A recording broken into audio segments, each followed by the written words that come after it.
Okay, so I'm going to discuss about minority rights. We are yet to finish the right component of our syllabus because it is too vast, right? So we are going to discuss about the language politics in India. This is very important also to understand about the rights of indigenous communities, which will be much more relevant when we actually discuss about minority rights. Although in India, if we consider minority people are basically considered on the basis of language and religion. But rights of the indigenous population is also equally important. If we actually take care about their needs and expectations from the state and the society. So here, when we talk about the minority rights, so in Indian constitutions, we usually have two provisions. We all know, Article 29 and 30 have provided safeguard for the protection and promotion of minority interest and minority rights. Right. So when you are talking about the minority rights, minorities are divided on the basis of language and religion in India. We also see that there are different, you say, religion, different caste, creed, which are inhabiting the land, and that actually characterize the multi-ethnic, multi-religious nature of the state. And at times, it is very difficult also to protect the rights of each and every communities. Although we have limited to define minorities to like on the basis of language, on the basis of religion, but you actually see that the concept minority is not adequately defined. Okay, so we have different ethnic communities; they are also minority in that sense, and protection of their rights is a matter of you see conflict and chaos at the same times because there is always a tag of war with this majority community, and state happen to embed its policy with the majority community, with the dominant community, right? And that's become a conflicting issue when we think to protect the minority rights because state is basically an instrument to protect the dominant interest of the dominant majority section of the society. So when we talk about minority nowadays, we also talk about rights of the immigrants community, people, immigrants community, right? Because settler community, okay, along with the indigenous people, because it is all about reconciliation of the needs, reconciliation of diverse interest of different communities which are inhabiting one land. Okay, so how to reconcile the needs and preferences and expectations, interest and rights of diverse communities which are locating in one particular land is very important, and that is trying to be enumerated in Article 29 and 30. These are some of the constitutional provisions, although not adequate, but to a certain extent we could say that we have tried to protect the minority rights of the minority. So we see that we also have certain article apart from this 29 and 30. We have article 343, then article 345. You actually know about this article because there we get to see mentioned about this official language of the state, because that actually constitute the language politics. Okay, prior to language politics, let me tell you about the multicultural state and its effects in minority right. This is important because often we equate ourselves with a multicultural state, but we haven't attained that status. India hasn't attained that status multicultural. We are a plural, we are a plural inhabitants of a plural society. So plural is the right to word rather than multicultural, because in multicultural society we also see there is a concept called salad ball or a cultural mosaic. In mosaic we get to see diverse colors embedded, right? The diverse colors that also create a kind of very coherent and cohesive whole, and we love mosaic floor, right? So multiculturalism actually create a political stance. This is not a doctrine, okay, which is equated to minority rights. We are also talking about uniform civil code. We are talking about rights of the minorities, polyethnic rights, spatial representation right, reservation right, and also self-determination right. These are some of the minority rights. These are three set of basic minority rights that they could claim, and these rights could be availed in a multicultural state. Okay, so those three sets of rights are very very important, and this is also in aligned to reservation and all. So when we talk about this multiculturalism, that actually endorse the diversity, cultural diversity. And cultural diversity is also important, and multiculturalism has recognized the cultural diversity, also said that individual is pretty much embedded into the culture and derive the outlook, the worldview, understanding about the world right from the very culture, okay, where they live, and also they derive their identity from the very culture. And cultural rights are very very important for all the communities inhabiting a land, and they actually derive that cultural rights from the very land, and hence uh, multicultural society, protection and promotion of cultural rights have given much more precedence over the other rights. But again, we also see equally important is the protection of political rights. So in terms of political rights in multicultural society, we talk about protection of right to self-determinations, which means that the devolution of the right, political right, devolution of political rights in a federal unit, so that they could take political decisions on their own, and also having that autonomous unit, having that self-government right. So these are some of the political right. This is also equivalent to self-government and also self-determination, through which they could determine their participation into the societies without having any kind of external pressure or external imposition to their choice. So self-determination is a very very important right of the minority communities, and which are supposed to be ensured and guaranteed by the state. This is a minority right, and this is actually possible in a multicultural state, because multicultural state will ensure this right through various legislations, self-determination rights. And in that way, we also say that India has achieved the status of multicultural state. We also see we have redrawn the boundaries on the linguistic basis. There are also state, there are ethnic movement at times. They demanded succession from the state, separation from the state, and they are looking for self-determination rights. Even in the Northeast India, there are different states. They were like looking for self-determination rights, self-government right, just to have their autonomous political organizations.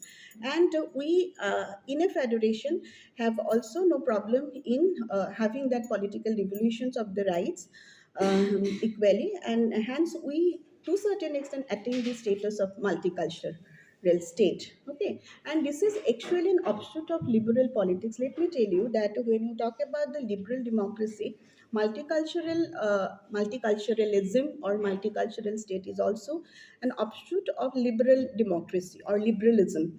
Huh. So it is not a doctrine as such, it is a stands to adjust the rights of the minority community, their civic adjustment, ensure their civic adjustment, okay, ensure the political adjustment in one country.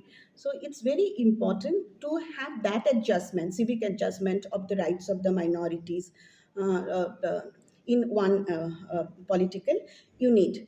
Now you also see that why it is an offshoot of liberal democracy, because you see liberalism is also based on freedom and toleration. So here in multiculturalism, we get to see the essence of multiculturalism is the toleration. So tolerating the moral beliefs, tolerating the concept, tolerating the autonomy of diverse communities. So it is also related to tolerations, and hence it is an offshoot of liberal democracy. But there are also some illiberal approach, which are illiberal aspect and approaches, which are also get to be seen in one particular community. There we get to question whether necessary intervention from the state is required or not. Okay, when there is an you see that illiberal instances happen in one particular community, so in favor of protecting the rights of the community, in favor of protecting the moral belief and pursuit of the community, if we are you say if we are ignoring the larger interest of the community in which or state in which they are inhabiting, so that is a conflict and tension between tension in a multicultural society between the diversity and solidarity. So there is actually a tension between that diversity and solidarity, because we are trying to attain solidarity, and that too through addressing and endorsing the diversity.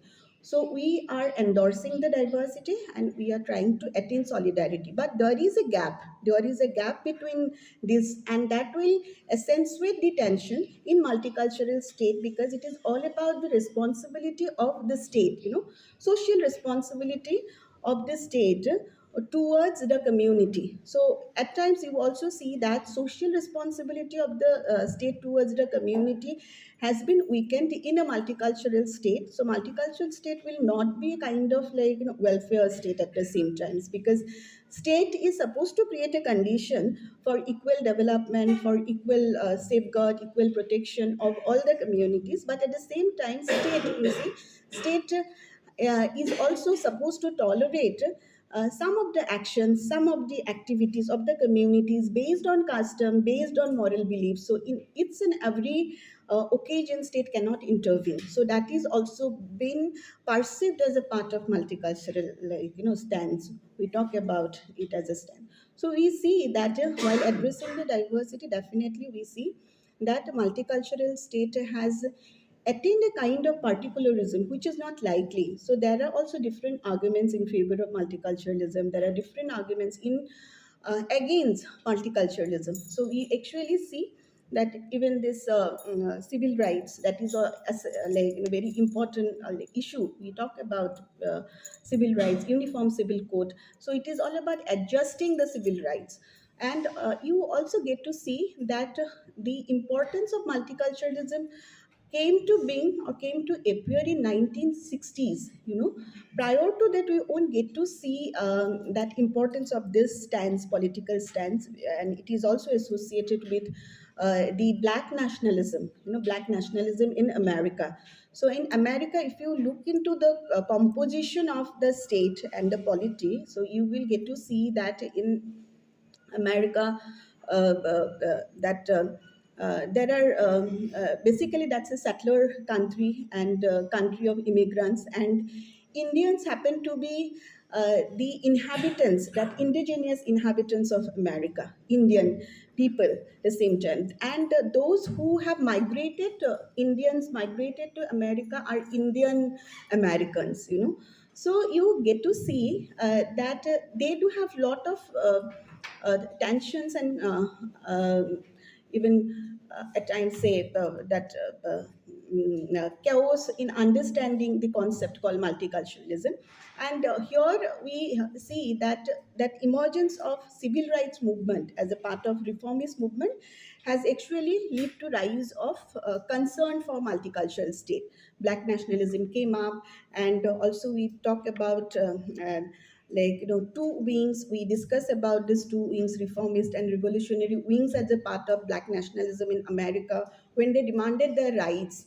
And most of the times they are always looked down upon, media looked down upon, society looked down upon their values, right, their status, their actions. So they did not have any status, and that's why, so their cultural ethos, customs are being looked down upon, right.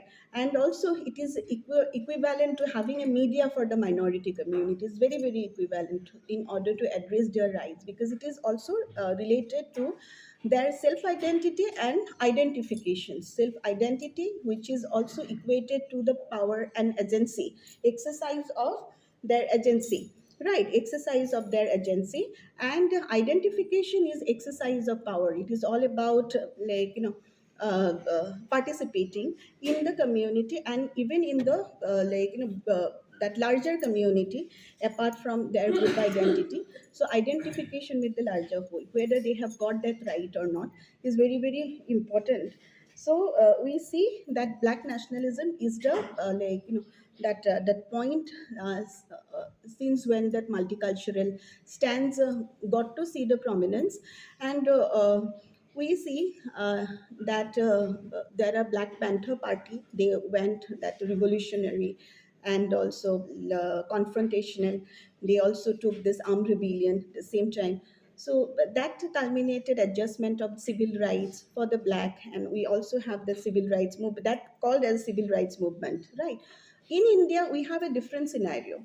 Why I'm discussing that in one class, you people said that in America there is no reservation, but the reservation is there in every state. You see, in different way in multicultural state. Representation, this is called the self representation, is very very important right of the community. So in multicultural state we get to see there are three varieties of right. One is the self determination, and second one is polyethnic right, which is equally important. It is a kind of legal exemption which is given to the community to exercise some of the right. Legal exception is that a community is also exempted from, like Muslim communities exempted from not slaughtering the cows, like that way. That is a kind of legal exemption which is being provided. And also Sikhs are also being exempted from wearing helmet. Okay. Muslim are exempted from not slaughtering the cows, and also they are exempted from this wearing helmet, like that way. So also there is no dress code for Muslim girls in the school. So these are some of the polyethnic right to preserve the distinctiveness of one particular culture. Okay, and these rights are called the polyethnic right, so that we get to see the distinctiveness of one particular culture. We can preserve it, and we can endorse the diversity. It is equally important to self representation right, which is expressed by the reservation, affirmative actions, and all. In the USA also, you see, uh, affirmative action have been taken for the black people. Reservation is there, positive discrimination has also been there. It is actually inherent in affirmative action. Some scholarship has been provided, and also some cutoff have been provided for them so that they can also get access to school, colleges at the same time. So in a part of affirmative action, so they are recognizing the rights of the black communities, black people, Hispanic communities. Okay, and this happened to be the part of the civil rights movement, the demand and claims of the civil rights movement. So when we talk about the self, that representation, right, which is very very important, this is to compensate. Basically, it is said it is to compensate the continued subordination of that one community and the past discrimination that one particular community is facing.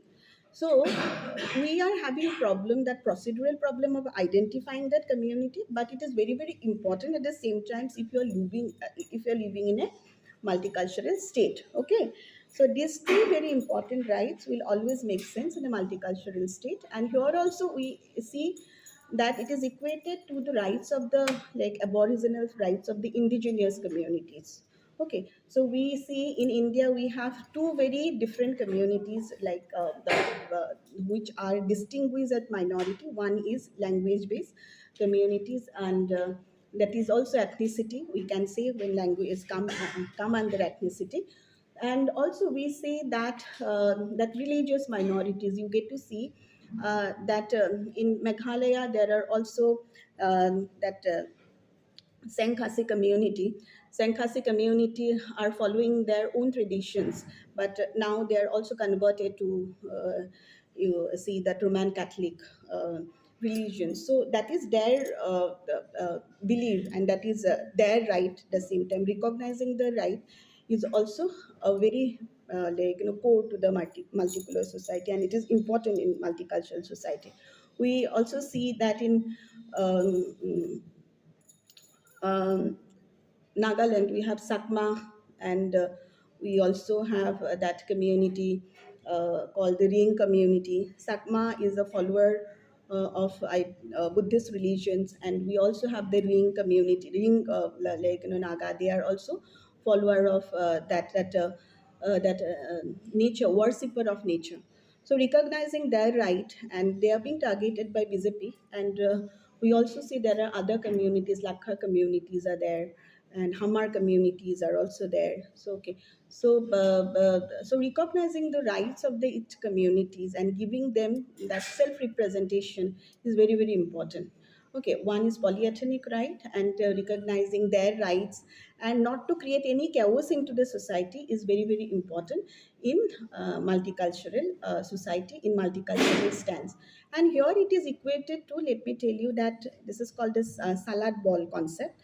Salad ball concept, unlike this melting pot, so we are not supposed to assimilate, but you see that rights that addressing the right issue actually came from the assimilation drive. But if you think about assimilating, we tend to lose the distinctiveness of one particular communities. Okay, but when you talk about this melting pot, so we are what we are actually doing, we are simply imposing our consciousness to one particular community.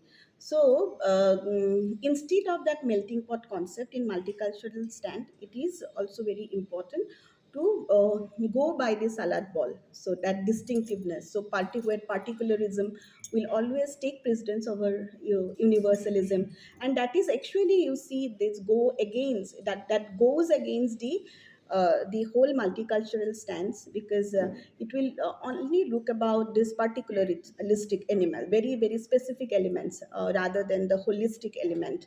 So that is a problem. Many people also said, and at times liberalism itself is a problem, because liberalism will always ignore some of the, as I have already told you, some of the aspect and instances in a community which is illiberal.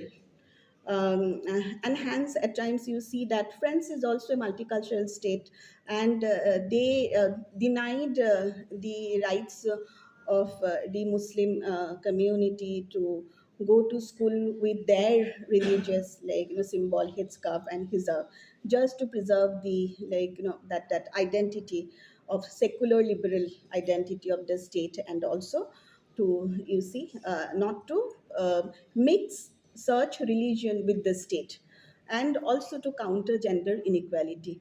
So there are different arguments also in favor of that multicultural stand, because again it is also, you see, at times there are some arguments which are in favor of multicultural state. There are also some arguments which are in against the multicultural state. So it is up to you how you will look into. Okay, so then we see that regarding the rights of the indigenous community, so how we look at the indigenous community, actually that definition uh, came from ILO, International Labour Organization, first. But earlier we had one defined that tribal. So tribal is a derogatory word. So and all the tribal, semi-tribal communities are categorized as indigenous communities, and indigenous refers to the descendant of the original inhabitants of that land which is being forcefully occupied uh, uh, or taken over by settler communities. So that's how indigeneity or indigenous communities are being defined. Instead of, like, telling them as a tribal or semi-tribal, they are categorized as indigenous communities. There are two conventions in International Labour Organization. One is 107 convention, another convention is 169 conventions, where the rights of the indigenous communities are being recognized. A claim over the land, over their right, has been recognized. And it is also very important to have equitable material conditions. So ILO labor organization always try to protect this economic right, economic and cultural rights. So they also try to protect the material condition of the indigenous communities, because many a times their land is also being taken over, their labor is also being exploited, and the right over the forest is very very important, because most of the indigenous communities are Also, it is said live in the wild, and they're associated with the forest. They're also, their dwellings are in the forest, and the forest is also source of their livelihood. Okay, so we also had a Forest Act that came in 2006, which you can associated with the rights of the indigenous communities. In 2006, we had that Forest Act, and there we get to see in India that the land entitlements and community entitlements are being preserved.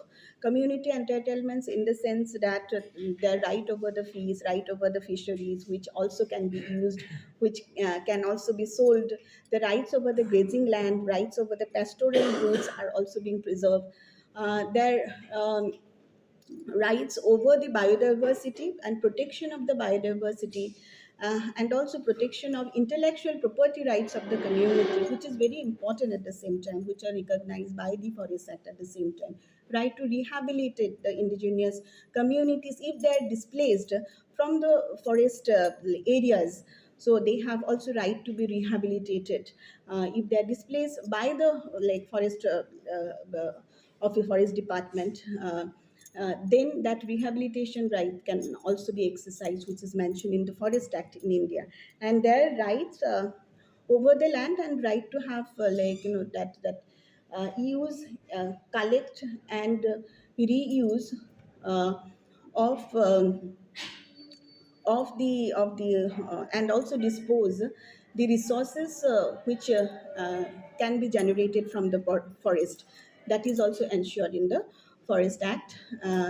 So it is important in that way. So we also see that along with the indigenous right, we say there are some instrument in India. We have a Forest Act in 2006. You have to go through that act. So I'm not deliberating upon each and every point. So giving you a brief about that particular act. Okay, so you are supposed to study it. If you want to study thoroughly, then you can go through it. But it is basically about their right to. It is basically about their right to community entitlement, their right to access, collect, use, dispose their community. You see, resources, and also right to have cultivations, right over the agricultural routes, and right to have their livelihood uh, from within that forest areas, and also right to rehabilitate, right to protect their intellectual property rights over the medicines, over the herbs, which is very indigenous. That is their indigeneity. And what is actually happening is that that in many cases we see that we are not compensating the right, and researcher also not compensating the rights which is taken from the indigenous community. They discuss things, investigate, and also out of query they get to know about some of the medicines, some of the traditional knowledge, and they acquire patent over it. And they are not being, that indigenous communities are not being compensated. So and this community, sorry, the researcher and the company take the used to acquire the patent. So that has been discussed in World Intellectual Property Rights Organizations to compensate the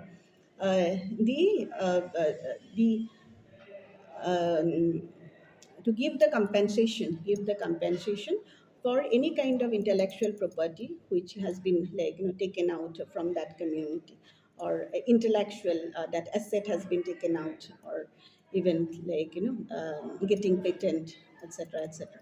And their rights, when you talk about these rights over the land, it is important, rights over the land and their linguistic right.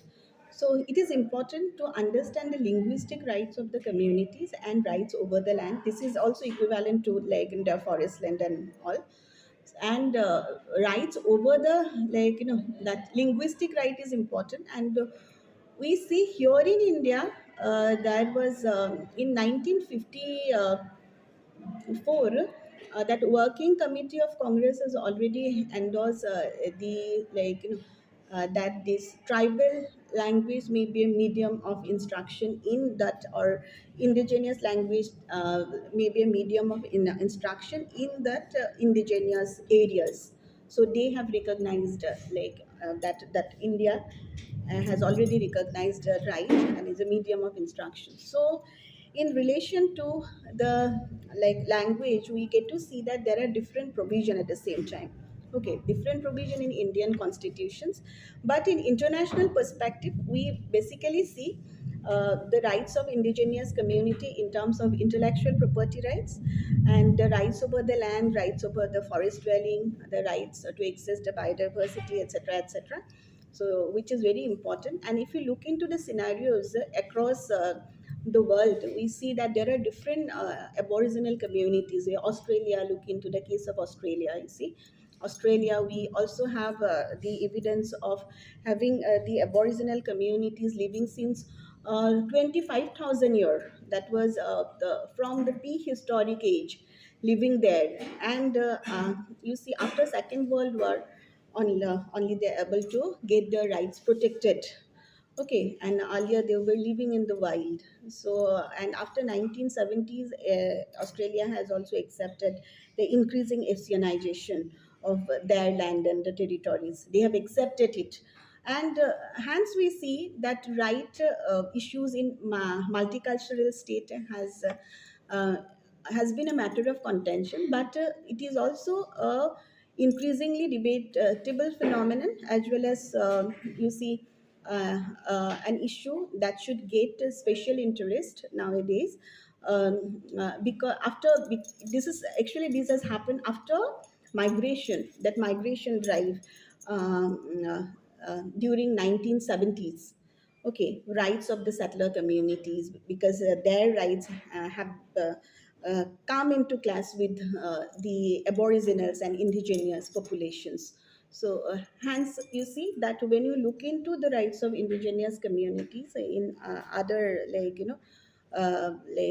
other country, we get to see there is some kind of constitutional reform has also happened, and constitutional amendments have been made in Canada, in Latin America, Mexico. We get to see that some reform, constitutional reform, has been made to entertain the rights of the minority communities. In Canada, Section 35 has been inserted to protect the rights of the Inuit and Métis community and Indian people in the Canada. Indian people, Inuit and Métis community in Canada. The 35 section has been inserted.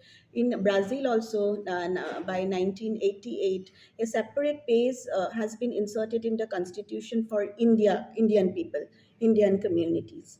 Uh, and also we get to see in Latin America, whole constitution has been, like, amended to protect the rights of the minorities and also indigenous communities. So in those countries, minorities are defined as indigenous communities, but we do have a different definitions. But in those countries, basically the indigeneity is the benchmark of the minorities.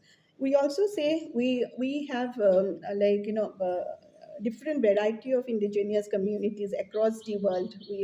We see that there's a Basque people are there in Spain, then French Basque community that is also considered minority community in France and also Spain, and then Brittany community is there, which is considered minority in France, and also we have the Galicia community that is also considered minority community in Spain. Huh. Then we also see that in African countries there are communities like Berber, and there is one more. They are considered minority. Berber community is minority in Africa.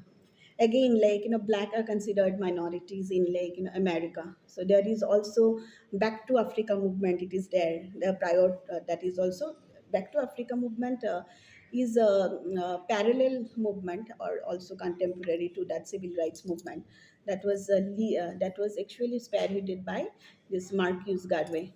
And also you see that in Sweden and Finland, there is a community that is called, I think, yeah, Sami community, Lop community are considered minority. Inuit or Eskimos are also considered minorities in Arctic regions. So you get to see that in Canada there are Inuit communities; they are also considered minority. So they are considered minority, and they are basically indigenous community, and they are known for their indigeneity, and they are the original inhabitants of the land, and land which are being forcefully occupied by the settler community with the migrant migrations. And now migration, that the migrant community, this is also inevitable phenomenon. So you see that in America we also see there are Indians are there, they are the original, and then we talk about Indian American, they are actually the migrant. So protecting their rights is very important. It is also can be polyethnic right can also be ensured by simply giving them the provision of even celebrating their festivals and all, but it is not limited to it. It is not limited. Huh. And many a times we can also consider, we can even questions like in Saudi Arabia you cannot even celebrate any kind of marriage or it is said that through a champagne and all, it is said. But everything has been changed now, because that is not the moral custom of the Saudi Arabia. Even in British people cannot even celebrate their marriage through champagne, to even wine and all in Saudi Arabia. That was the earlier kind of perception of the right, which is based on even historical and even moral right conceptions, because it is the moral rights of the community, not allowing another community to even to ignore their beliefs and ignore their customs. But things has been everything have been changed nowadays, because we are believing in that multiculturalism. Okay. And then we see that um, okay, any questions you have? I'm the one who not yet. Okay. So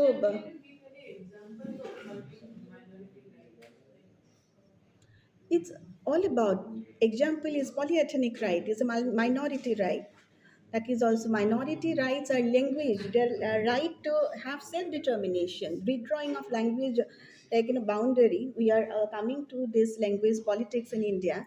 So we see that state has also right to protect, preserve, and promote the language of the minority communities, and create sufficient conditions and give facilities so that minority communities can also promote their culture, protect their cultures, at the same time also promote their language and all. So it is mentioned in Article 350 of Indian Constitutions, and Article 351 of Indian Constitution has expressed that state has also the equitable right to preserve and promote and development of the official state language, and that is the Hindi.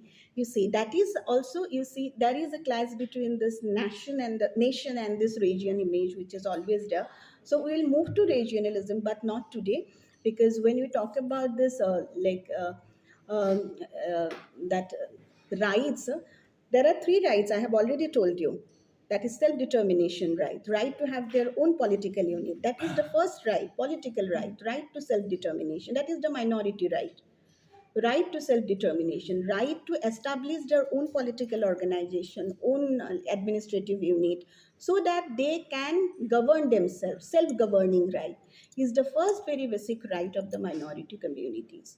They want a total political devolution of the rights. They don't want some kind of centralized imposition over their political entity, because they know their customs. They do have their own customs, no, and they don't want any kind of impositions from a centralized state.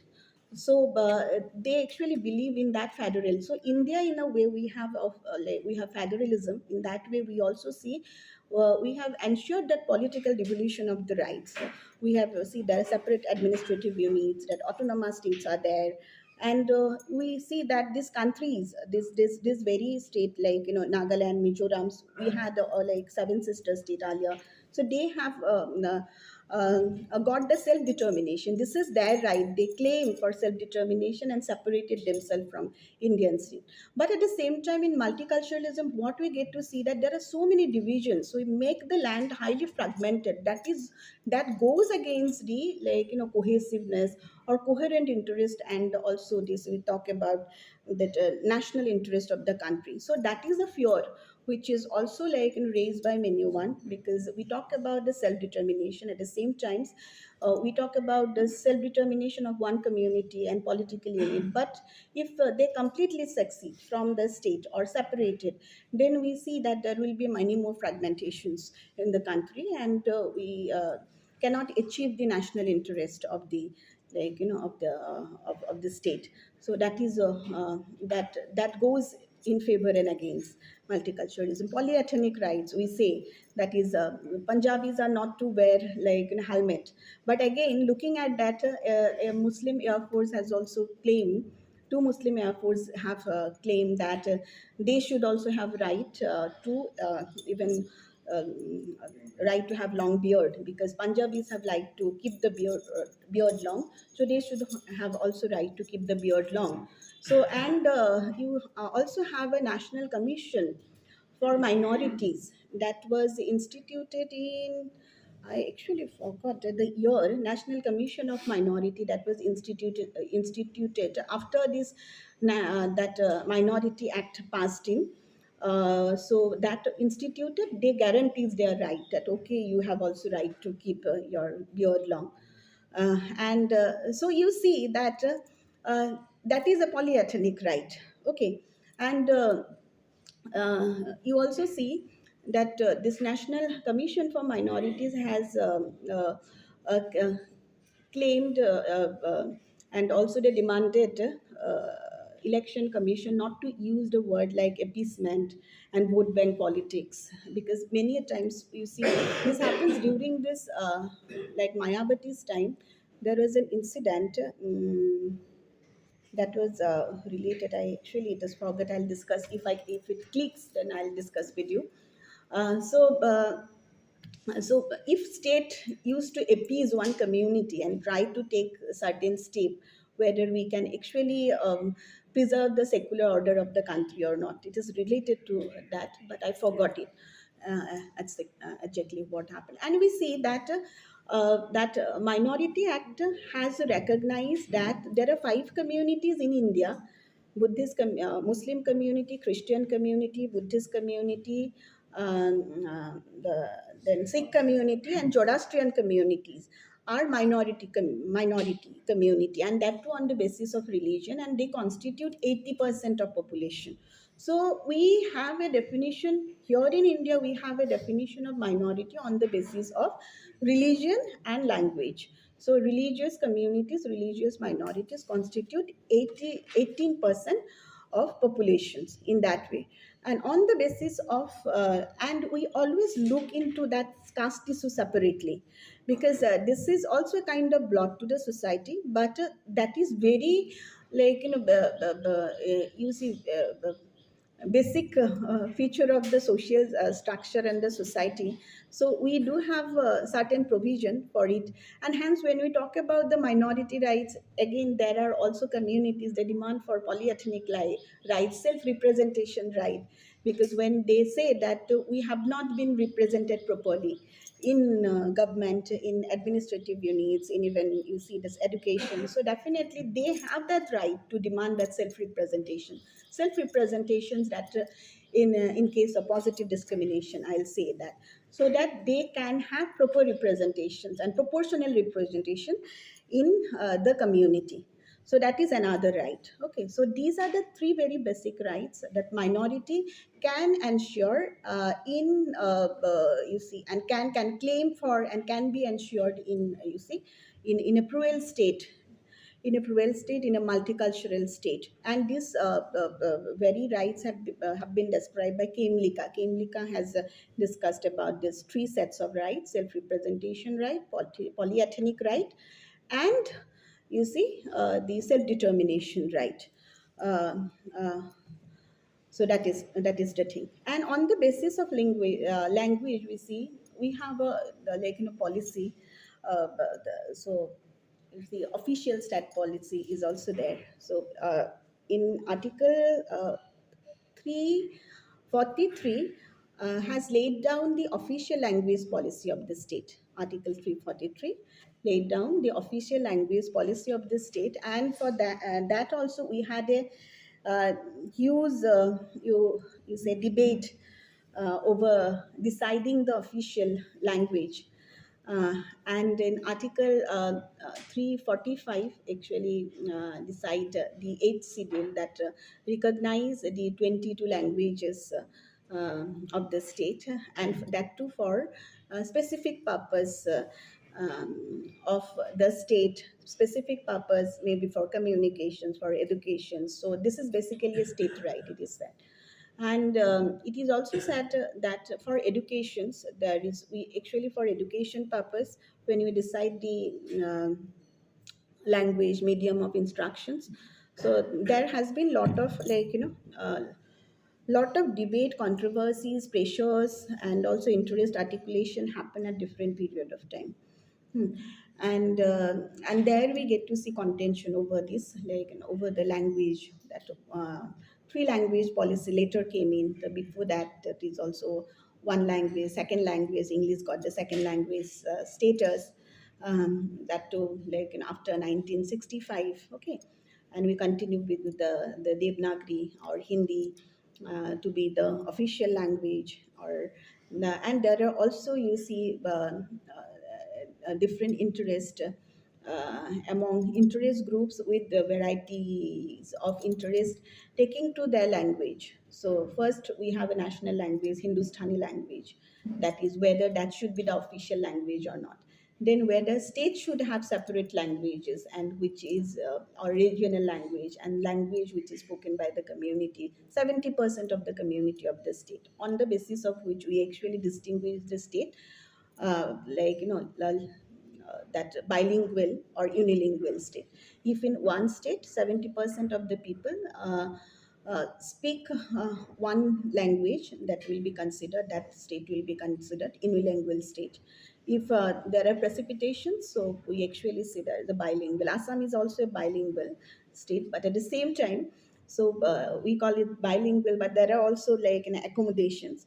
But we talk about the language, when you talk about the language, but there are also huge controversies for that, and there are tensions, there are classes. So that involves language politics, that describe the language politics, and this is also part of regionalism. So we also have a redrawn of this country boundary on the basis of language. And earlier, prior to independence, or not even prior to independence, prior to British rule, and even till the British rule, we get to see that the redrawing of state boundaries happened due to conquest and expansion. And after independence, we get to see that administrative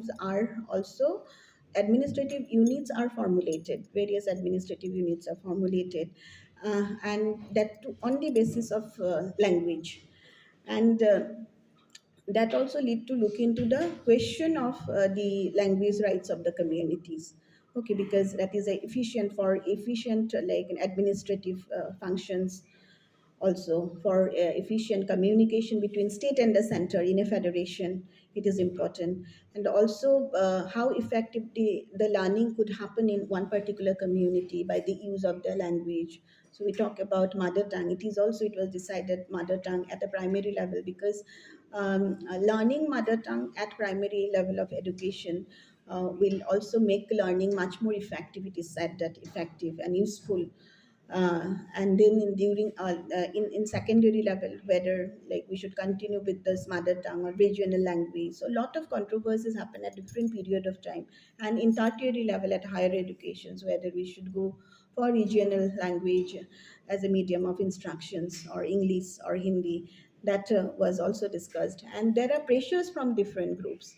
So here we also said that education is basically a state subject. Okay, so when we talk about the education, it is a state subject, and center can advise that state committee regarding taking some and also following the steps. That center has an advisory role in terms of educational matter, And also you see that we center can have this guideline. We have that national educational policy at various point of time. Now too we have NEP. Earlier also we had NEPs. NEPs are have been there right from the very beginning. No? So we have been. Huh? That is concurrent list. It is okay. If it is a concurrent list also, then state has the prerogatives to decide. If it is state, okay, I need to find this. State has the right to decide, but center has usually have the advisory role in that case, like in educations. And the center, you can actually follow the, you see, the guidelines related to national education policy in terms of executing the medium of instruction, in terms of you see, the specificity of this language in one particular country. It is all about preserving the identity. It is all about preserving the language right of one particular community, and then it come to like, come into a class. And also you see chief minister has also a role in terms of uh, making some recommendations regarding this educations. And right from the very beginning, there is also a conference of chief minister in 1961. They also recognized uh, that that official language between the state and the center. And we also see that district level and local bodies doesn't have much stake and they claim over the education. And municipal, we have that municipal district municipal boards and all, but they said that they do not have, they have little say in terms of education. They are supposed to follow what state dictate over them to follow. So it's education, you say this, it's a state and in a concurrent list. But measures say in primary education, in secondary educations, are taken by the state. They're supposed to follow some of the guidelines of the center, but center cannot legally impose their decision that state will have to follow this medium of instruction for education. Okay, and hence we also get to see that of uh, it is primarily in the regional domain, but at the same time local bodies doesn't have much say. It is also mentioned that if in one particular area, in the locality, I'm not talking about the region, in the locality also, in one district, suppose 70% of people are speaking one language, so then that area will be considered unilingual area in that district. And they can decide with state recommendation the medium of instruction, like, in for that particular community. Okay, so they cannot have a say. No, in local bodies cannot have a say. So it is in that way also state have the majority stake in terms of deciding the medium of instructions, and also the linguistic right of the community. And then we also see that uh, Ma'am, I have a question. Yeah. Ma'am, you are talking about self-determination and you are giving the example of Nagaland. But no, not only Nagaland, Mizoram. So yes, ma'am, yeah, yeah. You particularly and also you have Uttarakhand. You have this, like taking out of, and before that also we actually talk about the linguistic withdrawal of boundaries. You see, we talk about Mumbai, Bombay. There was a Greater Bombay.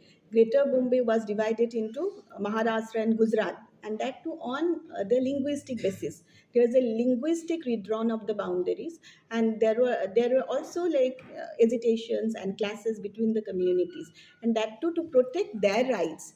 This is equivalent to self-determination, but at the same time, this right is on the basis of, like, that demanding on the basis of language, that withdrawing of the boundaries on the basis of this language.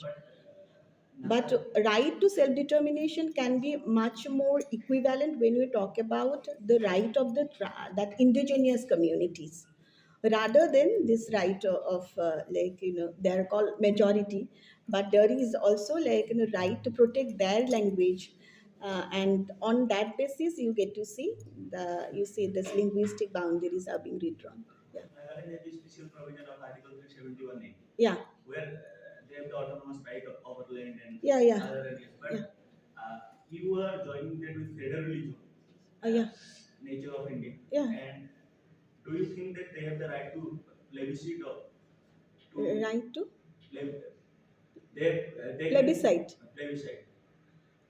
See, the thing is that that plebiscite is there. Right to plebiscite is there. But the thing is that why you want to give, why you are talking about the plebiscite in that, but because they have already, like, you know, self determination, self determination. That is also, you talk about succession when you are talking about a country completely succeeded from the state. So, in that case, you are talking about the plebiscite, right, which happened in Kashmir once. We talk about that gun vote or plebiscite to Kashmir. That was not even considered during this Hari Singh's time. So, plebiscite was supposed to be sought after. That like people's, it is a people's right to self determination. That is whether they want to live. It is not self determination. Want to their right to stay in the country or succeed from the country at the same time. It's also right to decide the political elite of the country. So, yeah, and at the same time, we see that our political elite at one point of time is also supposed to impose their rule over us, and in favor of their integrity and national integrity and all. But right to plebiscite is there. It is not denied by the constitution. It is there. It is there. It is you can even say that it is there, but to what extent you can entertain it as a state, right to publicity, whether it is necessary or not. If you are given them the right to self-determination, they are autonomous unit, but within a country, they do have self-governance right. Okay, that is different. They do have a separate entity, but you are succeeding from the country. You are succeeding, completely succeeding from the whole country. Huh. Is actually against the national cohesion. It is against the national cohesion. So at times you need to look into the balance approach, no? Yes. So they might have right. You also see that right to dissent is there, but if that dissent will actually play against the national interest, then I don't think that, and also against that also incite one particular community against another, right to dissent, and also it lead to violence, massive scale of violence, large scale of violence. Huh. Then you see that perhaps at one point of time we need to consider to how far we can entertain these rights. Yeah, tell me. Right to plebiscite is there, but I'm not understanding your question. It is there in the constitution. No, but any state cannot be separate from the Indian Union.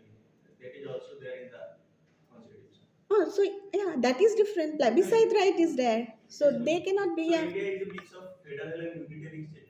Yeah, it is. It is there. Yeah, it's a unitary. We have single citizenship. That's why we are unitary. That's a unitary nature. We have a single citizenship. No, unlike America, we have single citizenship. Hmm. So sorry. Quasi model. Sorry. Quasi model, a mix of both federal and unitary. Yeah, quasi model. We discuss about federalism later on, but we see we are also thinking about protecting the national right, and you see you also need to know the language politics, because it is also talking about this Hindi language. There were you see that Hindi Sahitya Sanmilan. There are also Nagarik Prasarani Sabha. They were looking for the purification of the Hindi. Okay, and also okay, there are two MLAs. That incident I recall. Two MLAs in UP Assembly. They were denied to take oath in Urdu language. So that become an issue. Why they were denied? Two Muslim MLAs denied to take oath. They were denied to take oath in Urdu. Okay, and that was also sorted out by NCP, and taking that it's their polyethnic right. Okay, yeah. So yeah, you can question. If someone from Punjab Imagine that if they are just demanding for Khalistan Yeah, on the basis I'm of not their going to language, imagine that. identity. Yeah, okay. So I'm not going to that is imagine that they're demanding for you. You don't create a hypothetical situation here. But the thing is that you see, Punjab and Haryana are also withdrawn on the basis of language. Punjab and Haryana, the boundaries has been withdrawn. Before that, we also get to see a huge chaos and like that movement over the that happened. Huh? ये तो अकाली दल का demand ही था कि हरियाणा को separate करो वो लोगों ने खुद ही डिसाइड किया है वो नहीं है because in order to preserve the language they want to have separate territory at the same time. No, so there are Punjab speaking people are there in Punjab. Also, they also want to make the Sikh. Yeah, that is religious right. I have told you, religious right. That is a minor. They are the Hindu majority state of Punjab, but they want to make the Sikh majority. That's why they want that creation of Punjab is entirely on the basis of minority right, because it ensured the minority right. The linguistic right has been protected, religious right has been protected. They want also that equal. Means Assam can also be divided if some one Muslim community or other community comes and. So what is your question? How can Assam can be divided? That cannot be you are inducted. So you said you said that again Punjab should be integrated or what? No. So their demand of Khalistan, and he is talking about Khalistan. Yeah. Do you think that their demand of Khalistan? But it was not considered, no. Whether that demand is being considered by the state, no, na. So what is the problem? No, if their demand is not considered, their demand for Khalistan is not considered. Yes. Huh. They can demand Khalistan because you see they do have Sikh people as a huge diasporic community they could support from. Huh. They could support from. There are gurdwaras is also you see that the storehouse of assets and a wealth. So they could actually demand for Khalistan to think about protecting the religion and succeeding from this India, but demand is not considered. It is not conceded, and hence we see that state of Punjab has been created to protect their language and protect their religion, and that is on the basis of minority rights only. So succession is not allowed. But yeah, that plebiscite is there. Right to plebiscite is there in a liberal democracy. In a liberal democracy, right to plebiscite, right to dissent is there because it is based on tolerations. It is based on freedom of expressions. But what you consider, what you don't consider is up to you. Female circumcision cannot be considered. Suppose you friends also. You see, that is a liberal democrat. They ban wearing that religious symbol in school. Why? Religious symbol, headscarf and all. On the basis of gender equality, to counter gender inequality, right? So you see, it is all about state intervention, how far they could facilitate the right condition to protect and safeguard the interest of the minority. And it is all about having a civic adjustment. We are talking here about group identity, right? Here when you are talking about minority rights, we are also talking about group identity of women, even group identity of queer community, group identity of any language based community, group identity of ethnic based community, group identity of caste based community.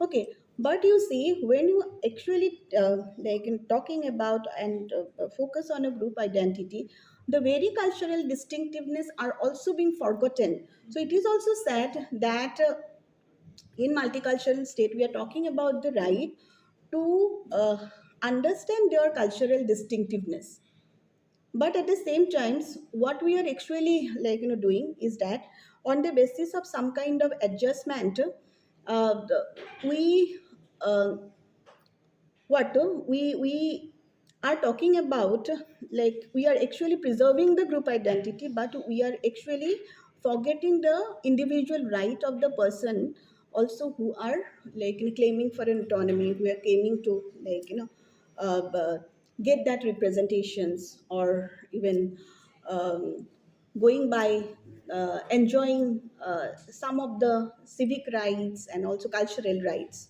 So this is a question. It is also say it has actually created a kind of gap, even understanding this that is benefits, advantages, which can be accrued by a multicultural state to one individual or society, what kind of benefit it could accrue. So group identity cannot go against the civility at the same time. Group identity cannot also go against the larger interest of the nation, because we do have that unitary. uh, so that is also one thing, that unitary concept is also there. So unitary as well as federalism. So, and here also we see that how we look into the national image is very important. Here we talk about on the basis of language, on the basis of culture. We are protecting the national image. No, so we are a multi-ethnic state, multi-religious state, multilingual state, right? And we are branding the nation in that way. So it's very important and also to very interesting concept to understand this nation branding concept, because it is all about marketing the nation in such a way that we sideline the negative attributes, and also some of these problem coming from these ascriptive identities, we are sidelining it.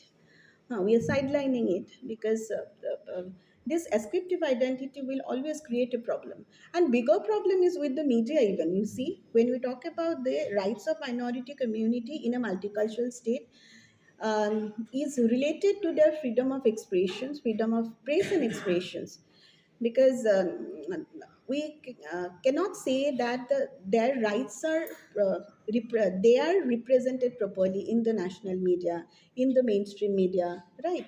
So you see that one ethnic communities are they represented in the national media properly, in the mainstream media. And here we also see some of the programmings. Yesterday I have discussed about some of the programming of the broadcasting stations, and like parameters of drawing the programming of the broadcasting stations. So on what basis they draw the programmings, whether in that programming each and every community's interest and expectations are being protected or not. Because you say interest protect, and we talk about the audience as a public even at the same times, and you see that interest and expectations of the audience elevated to the right, and they are expressed, and all these express interest and that expectation are being expressed to media. Uh, but at the same times we are not supposed to protect audience as a public, uh, rather we are making them a victim. Okay, so that is one problem, and that has happened because of you see, because of the situation. Also, you see the trend, even the globalization, lot of technology, but there is still excess barrier. There is still barrier related to allocation of spectrums, getting their stronghold over the media. So there are not many minority media available, minority media outlets available to protect their rights at the same time. So Gandhi, so like you see, he's working on some cultural reflection, exploration of this culture. So the kind of problem which he faced in terms of that representation is that there are not many, that local media to protect the interest of the communities, local media. So when you say local media, now you see that some of the portals are available to protect the interest. But if even the Silchar Assam, that Silchar Doordarshan has sufficient representation of that community, Dimasa community, or not.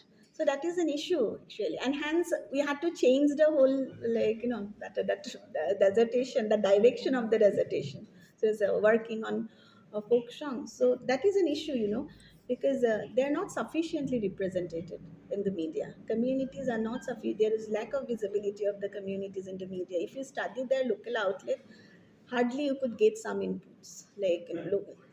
There is also a large interest of the state. Hmm? So that the interest of the state should also be protected while living there. What is the interest of the state? There is no interest of the state. And their interest like If a economic large state, You economically say they, larger interest of the yes, state. yes. Okay. When you talk about the larger interest, you might also say,